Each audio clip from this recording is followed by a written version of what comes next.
642번째 책 소개입니다. 책에서 일부 내용을 발췌하여 소개드립니다.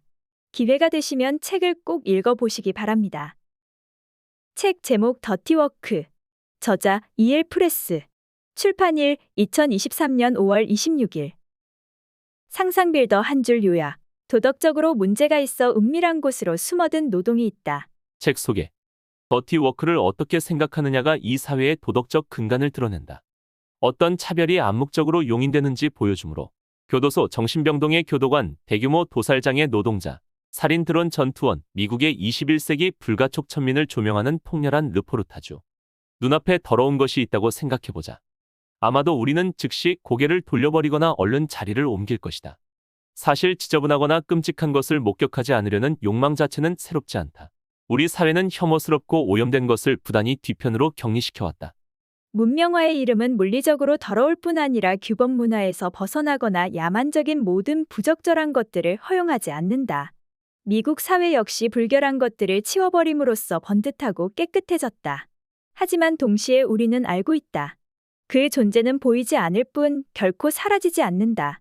그렇다면 오늘날 비가시화된 더러운 존재들은 어디로 갔는가? 그들은 누구이며 무엇이 그들을 더럽다고 낙인 찍었는가? 어떻게 그들은 대중의 시선 너머에 방치되었는가? 미국의 탐사보도 전문기자이자 조지 오웰과 마사 개론을 잇는 작가 E.L. 프레스는 바로 그런 질문들을 가지고 사회 뒤편의 장면들, 대중이 고개 돌린 채 알려고 하지 않는 더러운 문제들로 끊임없이 우리의 시선을 돌려놓는다. 더티워커의 공통된 문제적 양상은 비인간적인 산업 시스템, 지역사회 정부의 겉핥기식 대응, 자본주의 소비자 사회의 과도한 이윤 추구 그리고 여기에 대중의 무관심이 합쳐지며 지속되고 심화된다. 정치 철학자 마이클 샌델의 추천사를 빌리자면 저자는 우리가 다른 누군가에게 아웃소싱하는 더티워크의 사실은 우리 모두가 어떻게 연관되어 있는지 밝힘으로써 대중이 노동의 불평등을 생각해보도록 촉구한다. 더 나아가 더티워크를 둘러싼 불평등 문제의 해결을 위해 사회공동체적 차원에서 노력해야 하는 이유를 강조하며 타자화된 채 격리된 더티워커를 사회 내부로 불러들이고 사회의 더러운 구석구석을 함께 적극적으로 응시하기를 호소한다. 저자 소개. 저자 E.L. 프레스, 미국의 작가이자 탐사보도 전문기자. 브라운 대학교에서 역사학을 공부하고 뉴욕 대학교에서 사회학 박사 학위를 취득했다. 뉴요커, 뉴욕타임스, 네이션, 애틀랜틱 먼슬리 등 다양한 매체에 글을 기고했다. 1997년 월간지 프로그레시브 기자로서 미국 정부가 인도네시아의 독재자 수하르토의 자국민 인권 탄압을 묵과하고 군사 지원을 도모한 정황을 폭로해 그 공로로 제임스 에런슨 저널리즘상을 수상했다. 2011년에는 유 아메리카 재단이 주요 사회 현안에 대해 참신한 관점을 제안한 기자에게 수여하는 버나드 쇼워츠 연구기금을 받은 바 있다. 책에서 얻은 내용. 더티워크는 사회에 꼭 필요하지만 더럽다고 여겨지는 일 혹은 임금노동을 뜻한다. 여기서 더럽다는 표현은 물리적 오염이 아니라 도덕 또는 윤리의 위반을 뜻한다. 저자의 개념을 강조하기 위해 주로 더티워크 그대로 썼으며 맥락에 따라 더러운 일 등으로 번역했다. 사회에 꼭 필요하지만 눈에 보이지 않는 필수노동 가운데는 도덕적으로 문제 있다고 여겨져 더욱 은밀한 곳으로 숨어든 노동이 있다. 나는 이를 더티워크라고 부른다. 그중 하나는 구치소나 교도소 내 정신병동에서 노동이 이루어진다. 미국의 주들에는 가장 큰 정신과 치료시설이 공공병원이 아니라 구치소와 교도소인 곳이 많다. 그 안에서는 엄청난 잔혹행위가 자행되고 의료진은 교도관의 수감자 학대 행위를 묵인하는 등 일상적으로 의료윤리가 위반된다. 또 하나의 더티워크는 미국에 끝나지 않는 전쟁에서 드론 무인기으로 표적살인을 수행하는 일이다. 전쟁이 뉴스 헤드라인에서 점점 사라지는 동안 드론을 이용한 공습살인 건수는 꾸준히 증가하는 반면 그에 대한 감시는 소홀하다. 대량 감금과 표적살인에 반대하는 사람들은 이런 일들이 필수적이지 않다고 주장할 것이다. 그러나 이러한 일은 기성 사회 질서를 유지하고 다양한 문제를 해결하는 데 필수적이다. 많은 미국인이 해결되기를 바라면서도 깊이 고민하고 싶어 하지는 않고 본인이 직접 해결할 생각은 더더욱 하지 않는 문제 말이다. 가령 치료시설이 태부족한 지역사회에서 그 많은 중증 정신질환자를 어디에 수용할 것인가 하는 문제는 그들을 구치소나 교도소에 몰아넣고 잊어버리면 해결될 것이다.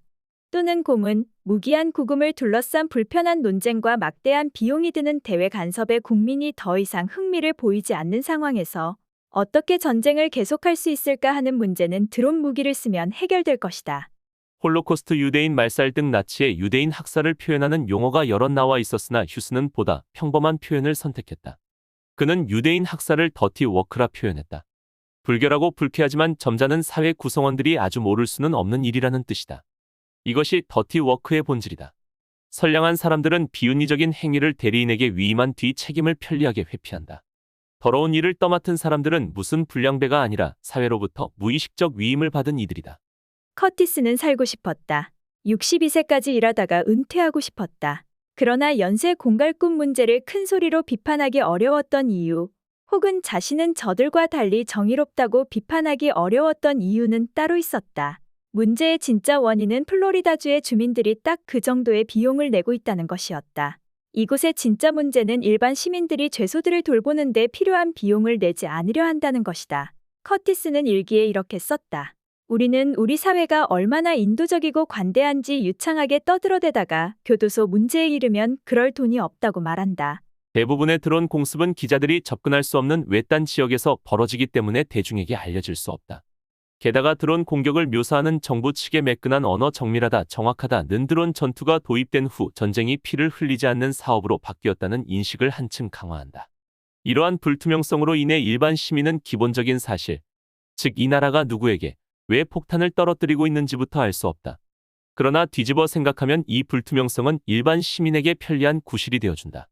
미국이 벌이는 끝없는 전쟁에 대해 아주 깊이 생각하지 않아도 되는 구실로서 이미 많은 국민이 전쟁을 암묵적으로 체념하고 받아들였다. 드론 전투원들도 서로 친해지곤 하지만 매일 근무를 마치면 각자의 집으로 점점 더 전쟁과 단절되고 있는 사회로 돌아간다.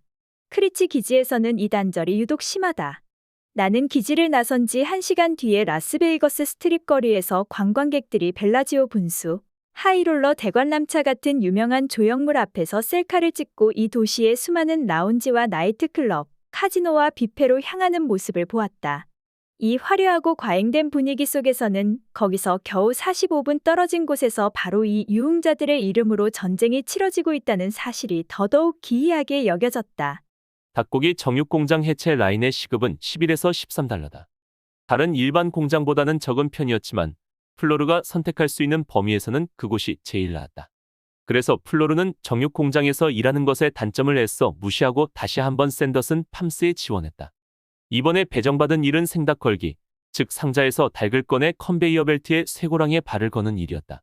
생닭 걸기 라인에서는 한 사람이 1분에 65마리를 벨트에 걸어야 했다.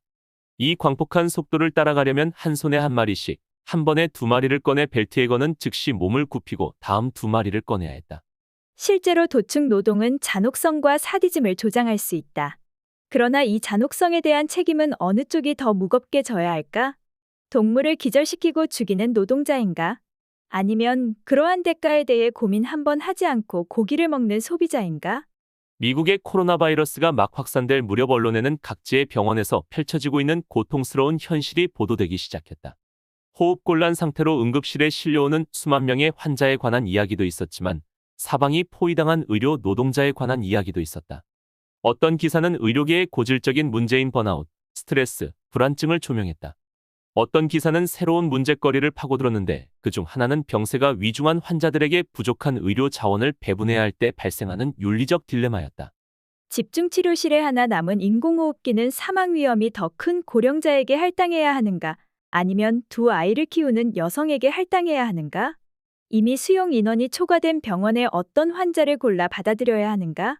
이처럼 혼란스럽고 문제적인 상황에서 막중한 결단을 내리는 일은 쉽게 아물지 않는 심리적 외상을 일으킬 수 있다고 한 논문은 경고했다. 그러한 일은 도덕적 외상도 낳을 수 있다. 의사들은 환자를 한 명씩 치료하도록 훈련받았지. 야전병원에서 부상병을 다루듯 병세가 위중한 정도로 환자를 분류하는 데는 익숙하지 않다. 일 의료계의 도덕적 외상을 연구하는 비영리 단체의 창설자인 정신의학자 웬디 디는 이렇게 말했다. 우리는 다 끝난 뒤에야 이 사태를 제대로 파악할 수 있을 것입니다. 더티 워커는 사람들 눈에 보이지 않고 더티 워커를 덮치는 도덕적, 감정적 부상도 사람들 눈에 보이지 않는다. 코로나 바이러스 대유행의 최전선에 선 의료 노동자의 경험은 그와 달랐다. 이들의 고통은 전국적인 뉴스가 되었다.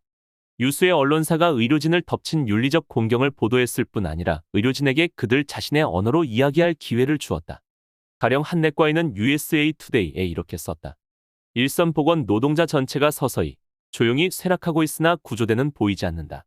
우리는 지쳤기에 이 막중한 무게를 짊어지는데 도움이 필요하다.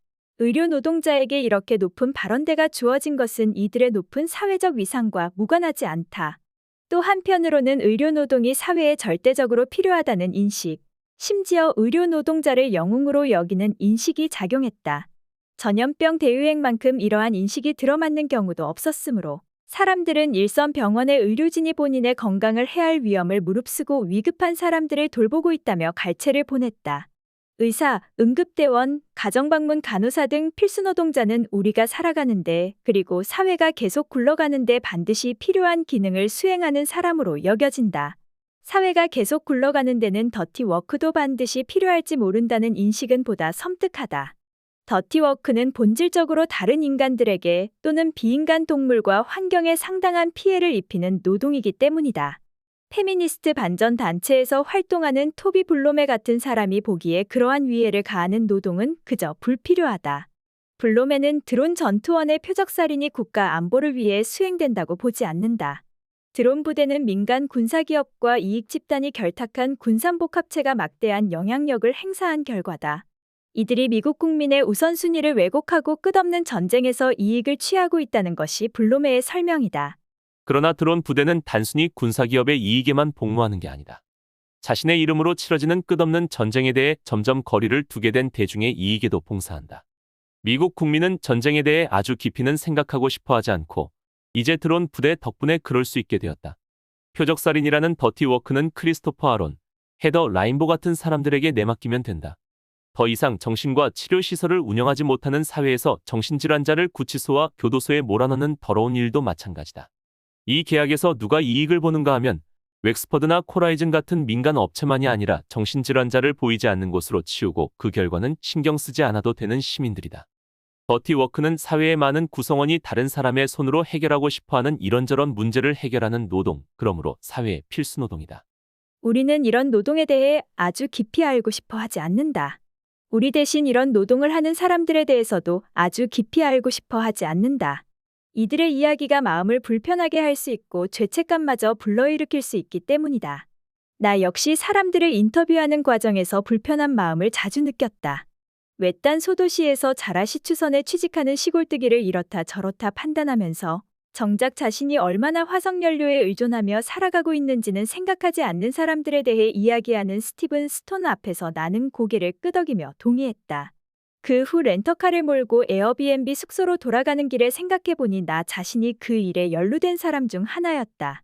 많은 사람이 중증 정신질환자를, 특히 가난해서 치료받지 못하는 이들을 인간 폐기물로 여긴다고 개탄하는 해리엇 크루지코프스키 앞에서 나는 그래선 안 된다고 고개를 내저었지만 나중에 생각하니 나 또한 알게 모르게 그들을 그렇게 여기지 않나 싶었다.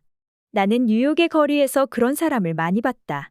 그럴 때면 그들을 동정하면서도 이 상황에 대해 아주 오래 생각할 정도로 마음 깊이 동정하지는 않았다.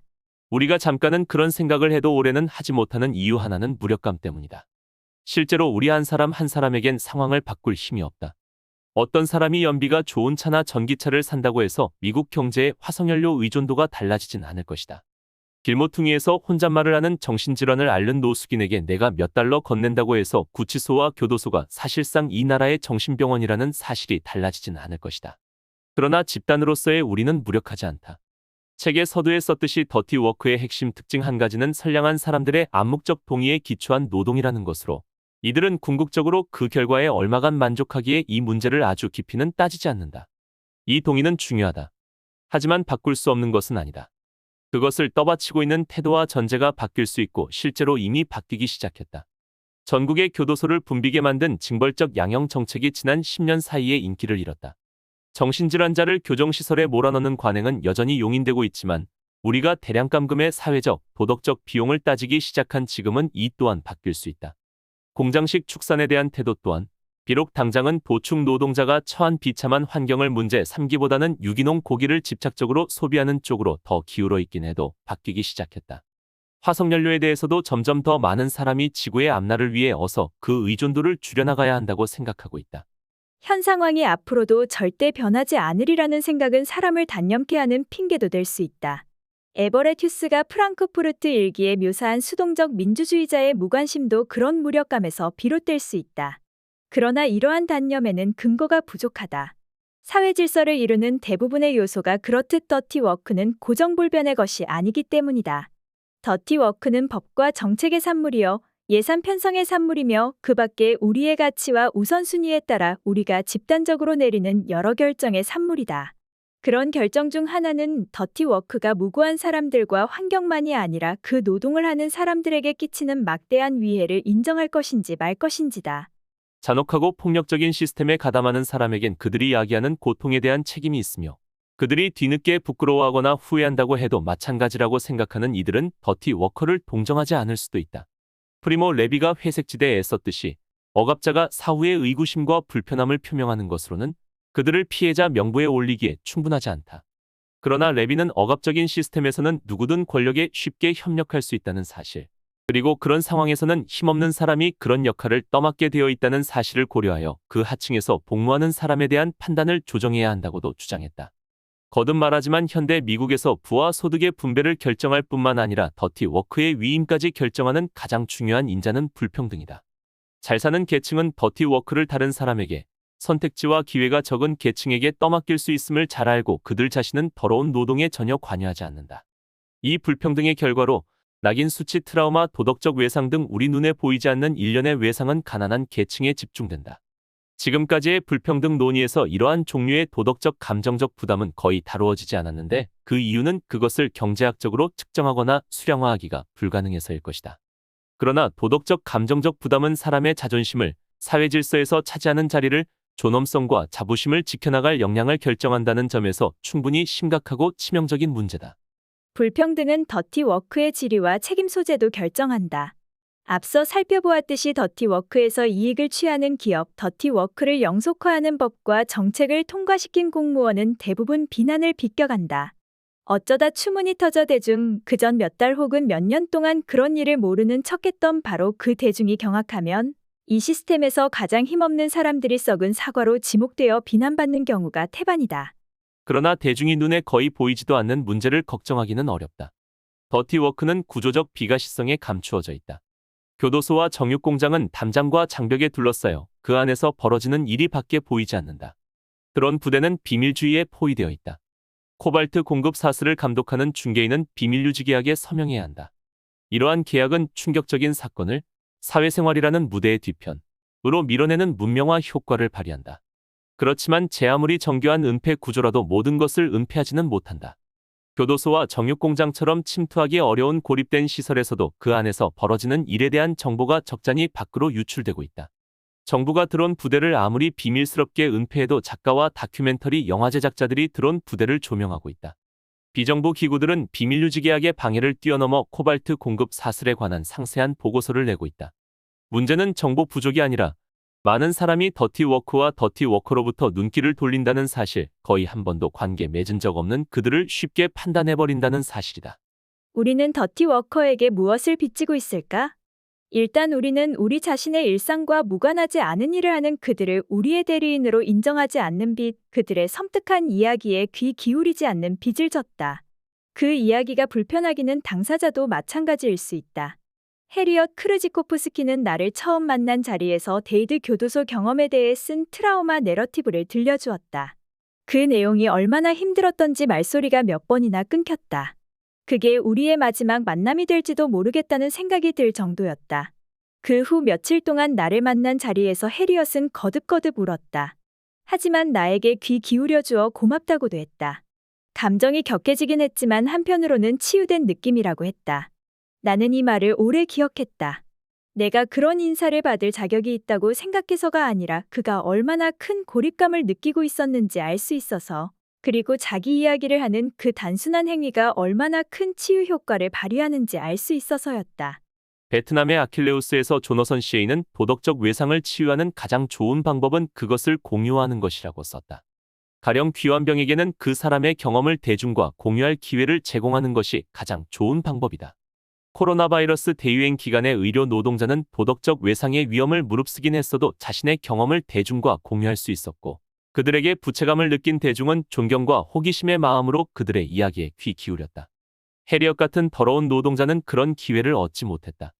해리엇은 자신의 경험을 사적으로 대면해야 했고 그로부터 펼쳐진 불안한 기억과 홀로 씨름해야 했다. 여기엔 공동체적 대면이 없었다. 필라델피아 보온의료센터에서는 사람들이 한자리에 모여 귀환병이 전장에서 자신의 도덕적 신념을 위배한 일에 대해 이야기하는 것을 들었다. 그들이 함께 소리 높여 귀환병에게 전한 메시지는 우리가 마땅히 모든 더티 워커에게 전해야 할 바로 그 메시지다. 우리가 당신을 위험한 곳으로 보냈습니다. 우리가 당신을 만행이 벌어질 수 있는 곳에 보냈습니다. 우리는 당신의 책임을 함께합니다. 당신이 본 모든 것에 대해, 당신이 한 모든 일에 대해, 당신이 하지 못한 모든 일에 대해 우리가 함께 책임집니다. 지금까지 상상빌더였습니다. 감사합니다.